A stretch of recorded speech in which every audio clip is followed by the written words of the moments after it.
I'm Dr. Craig Farney. I'm Dr. Kyson Frank. And we're here to talk about mold. Ew. Since the dawn of man, we've always had the need for water. And with water comes the potential for mold growth. And so it's been a fight that's been going on for eons between our bodies, our immune systems, and the mold that grows in the environment. Mold's a great recycler. It takes organic material and it recycles it down into basic components to be used again by other plants and other animals as they grow. I don't care if you live on the top of a Fifth Avenue penthouse or if you live in a cave somewhere else that you have water trickling through. Mold is always going to be prevalent and be an issue. And this is something we really have to look for and we really have to find if it's the actual hidden cause of your disease. So the war kind of escalated. Back about 1916, something was invented called sheetrock. And before that, everything was built out of stone, wood, and lath, which wasn't great sources or material for mold to grow on. It needed a better medium than that, and sheetrock was invented. It wasn't very popular, it was considered very cheap, and it didn't really take on much customer base until after World War II, when there was a sudden huge growth in the housing market, and it was the easiest way to build houses very quickly and effectively, and so drywall became in favor. So by the 1970s, almost all construction was done with drywall. Now the thing about drywall is, as long as it stays dry, you still have a wall. If it gets wet, you're in trouble. Drywall has paper on both sides, and the paper on the back is a little more rough. It's kind of almost like kindling for a fire. It's a perfect medium for mold to really take off and grow on. And this is why we're starting to see this stuff starting to build up. There's mold that's been hiding in houses for generations that's been kind of inert or it's just slightly growing there. And so it's something we really have to look into as we look into your health. So now I want to talk about sick building syndrome, or SBS. This is such a big issue that even architectural magazines and digests are actually talking about this issue with how they build buildings, because of the water damage, how water accumulates and creates mold. And these buildings that have been invested in with millions and millions of dollars are now actually buildings of mass destruction. These water damaged buildings can lead to all kinds of health issues for people working in these office environments. Some of the things that people understand is a lot of these different things can be brought in from home and propagated in these environments where the water is out of control or the moisture is not handled correctly. So like any day and age of humankind, water always has to be handled correctly, or else we can end up with a lot of dangerous mold. So when we deal with mold, we have to look at risk assessment. This basically is, even though you have maybe a minor exposure over prolonged periods of time, can have the same effect as a major exposure in a short period of time. So even though you're only getting a small exposure to it, or even though they test the building, it only comes back a minor amount, if you're there 8 hours a day, 5 days a week, year upon year, this can start to have a profound, slow, insidious infection into your body that can lead to a lot of shadow diseases. So mold can infiltrate our workplaces because one of our coworkers or our boss or somebody else can have a mold issue at home, and those spores can actually cling to their clothing and they can bring it to the office environment. Or worse yet, you may be bringing it from home and exposing all of your coworkers. So mold and mold spores, they wait patiently. They can sit there hiding as a spore shape until water comes in contact with them, and then they can proliferate and start an entire attack. So you can have mold that's accumulated these spores in your environment, your workplace, your home for long periods of time, and then they come in contact with water and they start to proliferate, and then now you have a disease process that's starting in your body. So we've discussed before, mold has a very specific role in the environment. Its job is to go through and break things down to the basic elements before they can be recycled in the world that we live in. Mold is very similar to yeast, but as a multicellular branching mechanism versus individual or bicellular nature that yeast has. So mold needs three things to survive: dark, damp, cool places. So the old saying is, the enemy of my enemy is my friend. So I need heat, light, and air circulation to fight this off or to clean this up. The problem with mold spores is they're like everlasting seeds or time bombs waiting to be deployed with the first chance of contact with water. It needs a temperature of over 500 degrees Fahrenheit to actually burn these spores out to kill them. So if you have a huge infestation in your house, you might actually have to burn it down sometimes to actually clear out all the spores. So we have to fight it in different ways. I read an interesting article about scientists who have actually collected spores from fossils and were actually able to activate them just with water. So they do hang around for a long period of time, and it takes a lot to get rid of them. So you may be wondering, how can mold actually be affecting me in my life? Well, there's some surprising ways that mold will be infiltrating your life and your home. Right now, people are buying all these front-loading washers which have these big baffling seals around the front.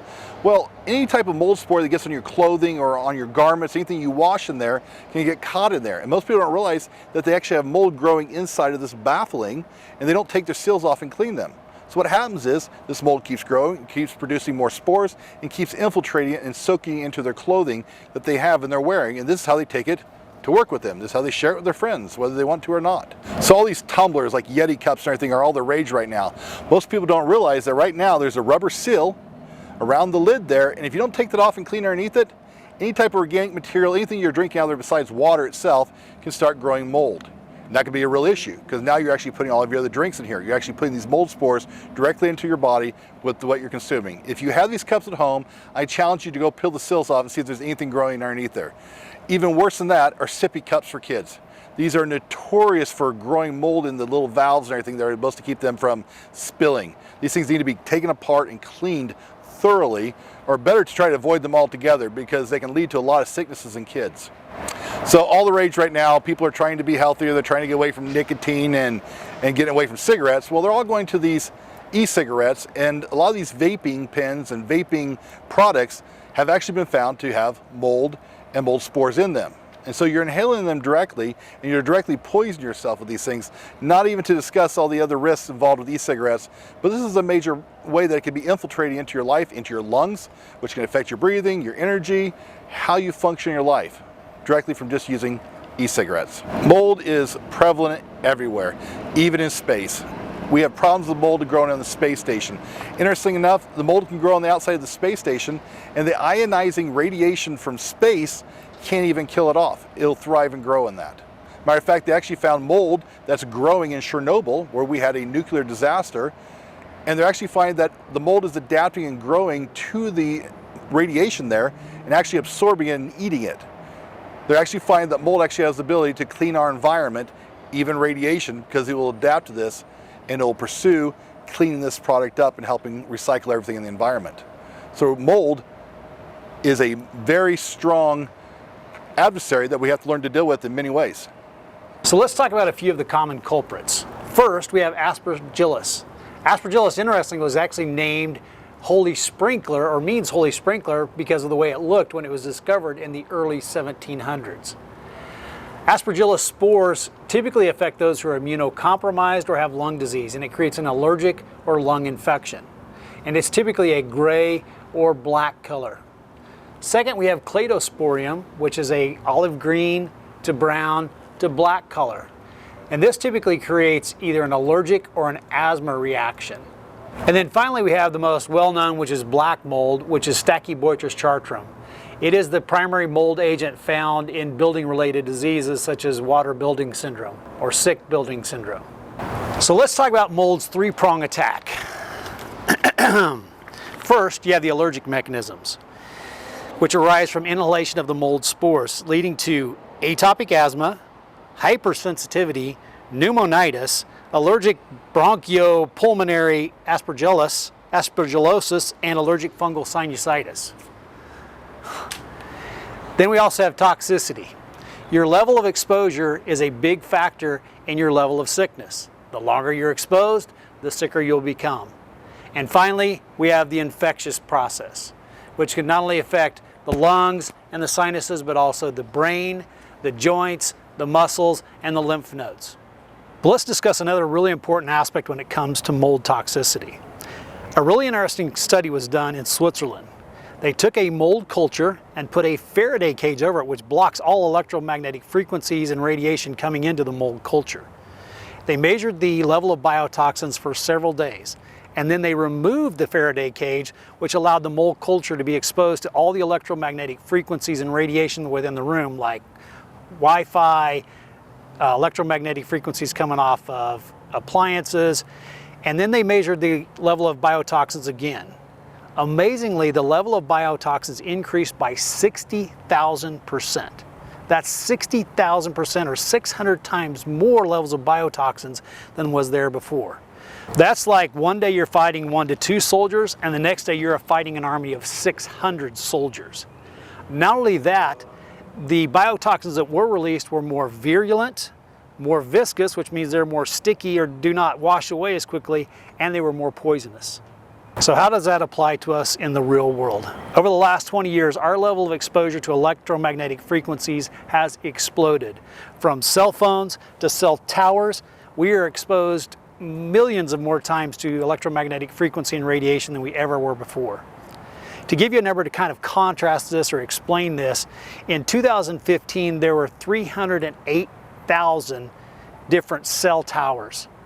That is more than double the level of what it was in 2002. And now with 5G it's even worse because they use smaller, more closely packed antenna that emits radio frequency radiation stronger than we've ever been exposed to before. If you could actually see this radio frequency radiation, it would look like smog over downtown Los Angeles. So not only do we have an issue with EMFs, but there are other things that can increase mold's proliferation as well. Dr. Kyson's already talked about how mold can adapt to electromagnetic fields and areas of radiation. Another factor that can impact mold is what's called radon. We even had an example where a gal was in our office and she didn't realize, but she actually had radon in her foam sandals that was magnifying or increasing her level of mold toxicity within her body. Once the shoes were removed, her level of mold toxicity reduced and the amount of treatment she needed was significantly reduced as well. In a similar way, when we talked about Lyme being the great mimicker, mold is a great pretender. It will hide itself or present itself like many other conditions such as fibromyalgia, chronic fatigue syndrome, anxiety, PTSD, and you can see from this list many, many more. So how do we protect ourselves from mold? First, we want to deal with water. Water is a vitally important issue when it comes to mold. This is why our levels of humidity are so important. Ideally, we want to keep those humidity levels below 50%. Air conditioners and dehumidifiers are really good at removing this vital resource from mold and prevent it from growing. This is especially important during the humid and rainy seasons, depending upon where you live in the United States or around the world. Areas in the house that tend to have a higher incidence of moisture include the kitchen and the bathroom. So we want to make sure these areas are well ventilated and moisture is reduced. Things like mold preventing paint is important, as well as mold cleaners. Another important factor is carpet. Carpets in bathrooms are a big no-no. Finally, if there's been any flooding or water damage, you definitely want to have all the padding and carpeting removed by an expert remediation team. So how do we win the war? While remediation can be quite costly and expensive, the toll that it can take on you mentally, emotionally, and financially is even greater and can have a huge impact on your future. So removing mold from your life completely is a little bit more complicated than just remediation. If you're still suffering from allergies or toxicities or infections related to mold and you're frustrated by your lack of progress and you would like to find a health center that understands the war you're fighting and knows how to win the war, at DocereLife Center we help patients fight this war all the time and would be glad to help you not only fight the war but win the war. When fighting a war, it's very important to have allies. At DocereLife Center, we've had a lot of success helping people win the war against mold, and we would be honored to ally with you and help you win your war.